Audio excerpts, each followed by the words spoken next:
looking for God to do some things for you, do some things for him. Yes. When life become unbearable, what makes you stand is how you know God. He leads me in the path of righteousness for his name's sake. Yet though I walk through the valley of the shadow of death. In other words, in the midst of death I am standing. When they say there's a casting down, I shall say there's a lifting up, because I am more than a conqueror. To serve God right, you need God. You can't serve God without God. You only serve God with God. If God is not there, you're not serving God. You can't serve God right without God. Sir, in this navigation of destiny, sir, God must be standing with you.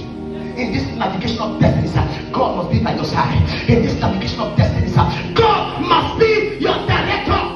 As I tell my children, don't serve God for pastor, serve God for God. If you play God because of pastor, you will backslide. If you go to church because of pastor, you will backslide. Because pastor is a human being like you. Pastor is a mortal man like you. So when you serve God because of pastor, pastor should know me, sir. If you serve God because pastor should know you, you can never be known. Because what you are fighting for, others are fighting for it. And you're not the best fighter. Everything that happens to you, either bring glory to him or bring shame to him. You wonder, you see yourself in the dream. You see yourself inside the pit. You see your pastor coming to lift you up out of the pit. That is God. Because why? He leads you in the path of righteousness. For his name, not for your own name's sake, for his name's sake. God is not helping because you are loving him. God is helping because you are his own. Sir, many came before you, and many are not standing. And you know why? Because they don't know who is God. Not to have an understanding of who God is, sir, is to pray before you start. How you serve God determines what you know about him. Life will ask you sometimes who sent you. How you see God shows in your service to him. You see God as a nobody, you treat people as nobody. Love your neighbor as yourself. If a man says he loves God and does not love his neighbor, that man is a liar. How you see God matters in how you treat those around you, how you take care of those around you, how you value those around you, how you honor those around you, how you respect those around you. Sir, it shows in how you see God. God cannot be your leader and you miss it in destiny. God cannot be your leader and you marry wrongly. God cannot be your leader and you start a wrong business. God cannot be your leader and life and powers and holes are dealing with your life. Sir, when you know God and you are intoxicated with the love of God, sir, you can't just stay without praying. This one you are seeking the face of God in the days of trouble. You don't know God. God is not a marketplace. God is an entity. You don't enter and come out, you enter and stay. We only remember to pray when we have left pain. You don't have a personal encounter with him. You don't call Abba Father until you encounter the Abba side of God.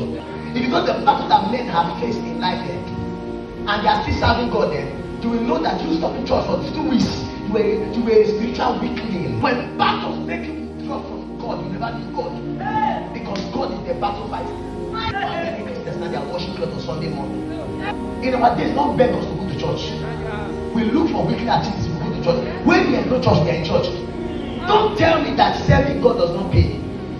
I am a pure example of how they serve God and God help them. Who God is to you determines how you respond in what? In crisis. Jesus walked upon the sea, but you don't believe that he can make you walk upon the sea. You are a blind Christian. You believe that a man was thrown inside the water and fish came to swallow you. You don't believe that God can save you in the days of challenges.